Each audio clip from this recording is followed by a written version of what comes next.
चलिए देखेंगे सभी छात्र, ये सवाल प्रश्नावली 13.1 का 3 नंबर सवाल है। सवाल बहुत ही महत्वपूर्ण है, कई बार पूछा भी गया है। बोल रहा है एक खिलौना त्रिज्या 3.5 सेंटीमीटर वाले एक शंकु के आकार का है, जो उसी त्रिज्या वाले एक अर्धगोले पर अध्यारोपित है। बोल रहा है इस खिलौने की संपूर्ण ऊंचाई 15.5 सेंटीमीटर है। तो बोल रहा है इस खिलौने का संपूर्ण पृष्ठीय क्षेत्रफल ज्ञात कीजिए। ठीक है, सवाल को समझ लेंगे। बोल रहा है एक खिलौना त्रिज्या 3.5 सेंटीमीटर वाले एक शंकु के आकार का है। ठीक है, खिलौना का ऊपर वाला आकृति जो है वो शंकुआकार है। चलिए हम यहाँ पर आकृति बना लेते हैं। ठीक है, ये शंकु बना लेते हैं। चलिए बना लिए शंकु। अब बोला जो उसी त्रिज्या वाले एक अर्धगोले पर अध्यारोपित है, तो इसका मतलब नीचे वाला भाग क्या है, अर्धगोलाकार है। चलिए ठीक है, नीचे वाला भाग अर्धगोला बना दिए। बोल रहा है इस खिलौने की संपूर्ण ऊंचाई 15.5 सेंटीमीटर है। चलिए इनकी संपूर्ण ऊंचाई जो है वो कितना है, 15.5 सेंटीमीटर लिख देते हैं, 15.5 सेंटीमीटर। चलिए यहां से यहां तक हो गया, जबकि इनकी त्रिज्या यहां पर दिया हुआ है 3.5 सेंटीमीटर, लिख देते हैं 3.5 सेंटीमीटर। अब देख लेंगे, ये भी तो त्रिज्यीय है, यहां से यहां तक तो लिख सकते हैं, यहां से यहां तक ये क्या हो गया 3.5 सेंटीमीटर। बोल रहा है इनका संपूर्ण पृष्ठीय क्षेत्रफल ज्ञात करने के लिए हम दिमाग लगाए, अर्थात ये शंकु का अगर वक्र निकाल लेते हैं, इधर से शंकु का अगर वक्र निकाल लेते हैं, इसके बाद ये अर्धगोला का वक्र निकाल लेंगे और दोनों को जोड़ देंगे, तो संपूर्ण खिलौना का क्या हो जाएगा, पृष्ठीय क्षेत्रफल आ जाएगा। ठीक है, तो वही करते हैं। चलिए देख लेते हैं, यहां पर लिख सकते हैं शंकु, शंकु तथा अर्धगोला, शंकु तथा अर्धगोला की त्रिज्या बराबर, शंकु तथा अर्धगोला की त्रिज्या यहाँ r बराबर लिख दिए 3.5 सेंटीमीटर है, इतना सेंटीमीटर लिख दिए। अब यहाँ पर क्या हो जाएगा, शंकु का वक्र क्षेत्रफल निकालने के लिए क्या हो जाएगा, पाई r l की आवश्यकता होगी। ठीक है, तो l निकालना होगा, तो यहाँ पर सबसे पहले शंकु का क्या हो जाएगा, लंबवत ऊंचाई निकालना पड़ेगा। तो यहाँ पर लिख देते हैं शंकु की लंबवत ऊंचाई बराबर, लंबवत ऊंचाई बराबर, तो ये लंबवत ऊंचाई h हो जाएगा, तो संपूर्ण ऊंचाई 15.5 है। चलिए लिख देते हैं 15.5। अब देखते हैं यहाँ पर ये क्या है, अर्धगोला की, अर्थात ये त्रिज्या है, तो यही ऊंचाई का भी कम कर जाएगा।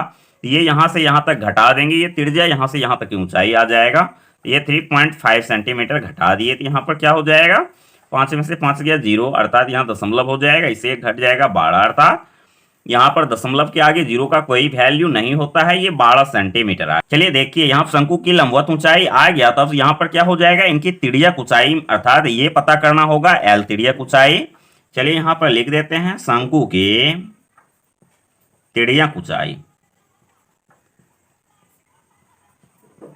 शंकु की तिर्यक ऊंचाई l बराबर होता है, अर्थात रूट अंडर में h स्क्वायर जोड़ r स्क्वायर। चलिए देख लेंगे, शंकु की तिर्यक ऊंचाई बराबर होती है, अर्थात रूट अंडर में h स्क्वायर जोड़ r स्क्वायर। चलिए लिख दिए। अब देखते हैं, यहाँ पर आप दे सकते हैं रूट अंडर में h का वैल्यू देख लेंगे, यहाँ 12 है, 12 का होल स्क्वायर दे दिए, यहाँ पर कितना है, अर्थात 3.5 है, 3.5 दे दिए, इसका भी होल स्क्वायर दे दिए, पॉइंट उड़ाए, यहाँ पर एगो 0 हो जाएगा। चलिए लिख दिए। अब देख लेते हैं, आगे में ही हल कर देते हैं। यहाँ पर बड़बड़ा 144 होता है, 12 गुना 12 144 होता है। अब देखते हैं प्लस है, यहाँ पर क्या हो जाएगा, 3.5 है यहाँ पर, अर्थात पॉइंट उड़ा दिए 0 हो गया, ये 35/10 हो गया। इसको काट भी सकते हैं, 5 सते 35, 5 दूना 10, ये कट गया। चलिए लिख देते हैं, इनका होल स्क्वायर है, होल स्क्वायर दे दिए। चलिए देख लेंगे, l बराबर क्या है, रूट अंडर में 144, अर्थात 7/2 का होल स्क्वायर जोड़ में है।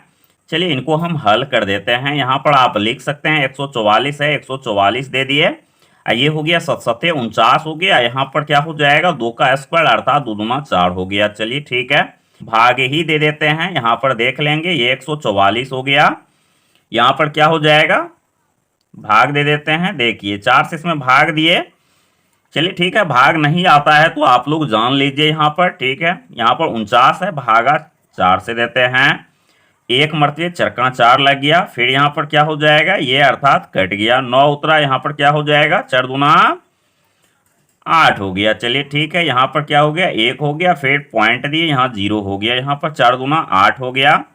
चलिए ठीक है, अब देख लेंगे, यहाँ 2 हो गया पॉइंट का, फिर 0 आ जाएगा, 4 पंचे 20, अर्थात ये भी कट गया। ठीक है, अब ये आ गया 12.25, तो यहाँ पर आप लिख सकते हैं 12.25। चलिए लिख दिए। अब देख लेंगे, यहाँ पर इन दोनों को जोड़ देते हैं। यहाँ पर क्या हो जाएगा, इस शायद पॉइंट के आगे 0 0 है, तो यहाँ पर 25 ही होगा।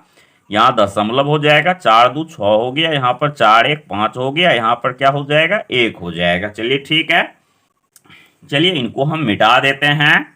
यहाँ पर ये रूट अंडर में है, इसका मतलब इसका वर्गमूल निकालना होगा। चलिए ठीक है, अगर वर्गमूल नहीं आ रहा है तो सीख लेंगे आप लोग वर्गमूल कैसे निकाला जाता है। 156.25 है। अब देख लेते हैं, इधर से जोड़ा लग गया, इधर से भी जोड़ा, ये इसका जोड़ा नहीं लगा। ठीक है, यहाँ पर वर्गमूल निकाल देते हैं। एक का एक लग गया, यहाँ पर ये कट गया। ठीक है, अब देखते हैं, ये 56 हो गया, तो यहाँ पर एक जोड़ देंगे, ये क्या हो जाएगा, अर्थात 2 हो गया। फिर देखते हैं यहाँ पर क्या हो जाएगा, मतलब 2 मरतबे लग जाएगा, 2 दूना 4, तो यहाँ पर 2 मरतबे लगाते हैं, तो यहाँ पर भी 2 लिखना पड़ता है। ये हो गया 2 दूना 4, 2 दूना 4। चलिए ठीक है, ये हो गया आपको 2, ये 1 हो गया।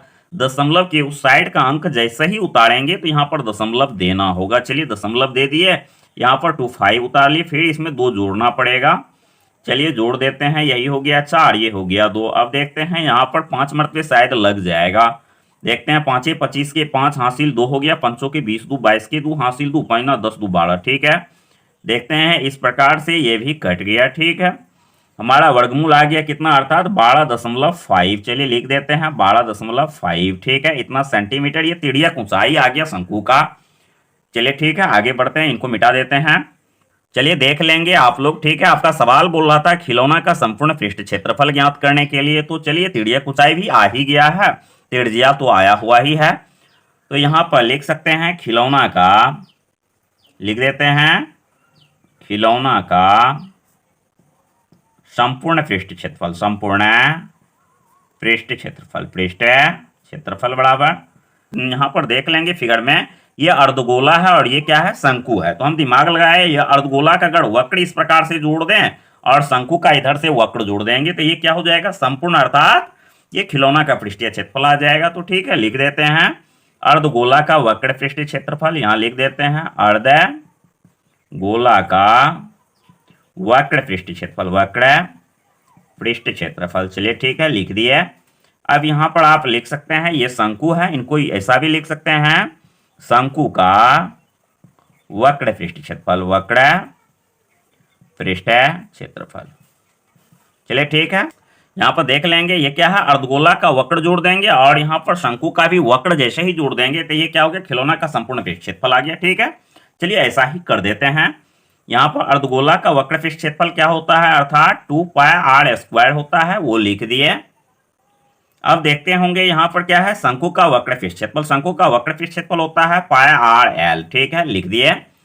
अब यहाँ पर देख लेंगे, πr दोनों में मिल रहा है, कॉमन ले लेते हैं, अर्थात πr कॉमन ले लिए, तो यहाँ पर क्या हो गया, 2r बच गया, क्योंकि यहाँ पर r² है, एगो r कॉमन आ गया तो एगो r बच गया, अर्थात 2r बच गया। यहाँ पर क्या बच गया, l बच गया। ठीक है, लिख दिए।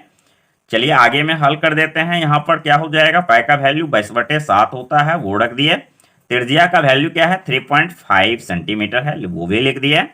अब यहाँ पर लिख देते हैं 2 गुना क्या हो जाएगा, r का वैल्यू है 3.5, फिर यहाँ l का वैल्यू तिर्यक ऊंचाई आया है, अर्थात 12.5 लिख देते हैं, 12.5।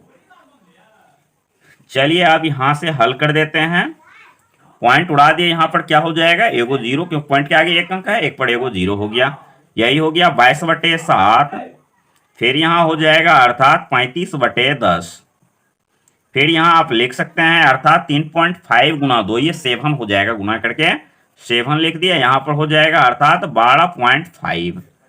चलिए ठीक है, अब देखते हैं 7 का 7, 7 पंचे 35, 5 मरतबे कट गया, ये 5 का 5, अर्थात 5 दूना 10, ये भी कट गया। अब देखते हैं, ये 2 का 2 1 मरतबे कट गया, ये 11 मरतबे कट गया। ठीक है, अब यहाँ पर देखते हैं, सब कट गया, केवल 11 बचा हुआ है और ये बचा हुआ। ठीक है, 11 इंटू में लिख सकते हैं 7 जोड़ 12.5। अब यहाँ पर आप लिख सकते हैं 11 गुना क्या हो जाएगा, अर्थात इन दोनों को जोड़ दिए, 12 7 19 होता है। ठीक है, ये 19.5 आ गया। चलिए ठीक है, इनको हम आप लोगों को गुना करके दिखा देते हैं किस प्रकार से गुना किया जाता है। ये क्या है, 19.5 है, फिर 11 से गुना कर देंगे तो यहाँ पर क्या हो जाएगा, ये 5 को 1 से गुना किए 5, फिर यहाँ पर क्या हो जाएगा, अर्थात 9 को 1 से गुना किए 9, फिर 1 को 1 से गुना किए 1 हो गया, फिर उसी प्रकार से 5 को 1 से गुना किए 5 हो जाएगा, 9 को यहाँ पर क्या किया, अर्थात 1 से गुना किए 9 हो गया, 1 को 1 से गुना किए 1 हो गया। चलिए ठीक है, ये हो गया 5, 9 5 14 के 4 हासिल 1 हो गया, 9 1 10 1 11, 11 के 1 हासिल 1 हो गया, 1 1 2 हो गया। अब देखते हैं दशमलव के आगे एक अंक है, एक अंक के बाद अर्थात दशमलव दे देंगे, यहाँ पर आ जाएगा। ठीक है, चलिए गुना भी आप लोग लगभग सीख चुके हैं। ठीक है, अब इन दोनों को गुना किए तो यही हो गया, अर्थात 214.5 सेंटीमीटर स्क्वायर। तो यहां पर आप लिख सकते हैं, अतः खिलौना का संपूर्ण पृष्ठ क्षेत्रफल बराबर, संपूर्ण पृष्ठ क्षेत्रफल बराबर, पृष्ठ क्षेत्रफल बराबर ये कितना आया है, अर्थात 214.5 सेंटीमीटर स्क्वायर। ठीक है, ये आपको आंसर आया है। ठीक है, वो लिख दिए। धन्यवाद, आपका सवाल पूर्ण हो गया।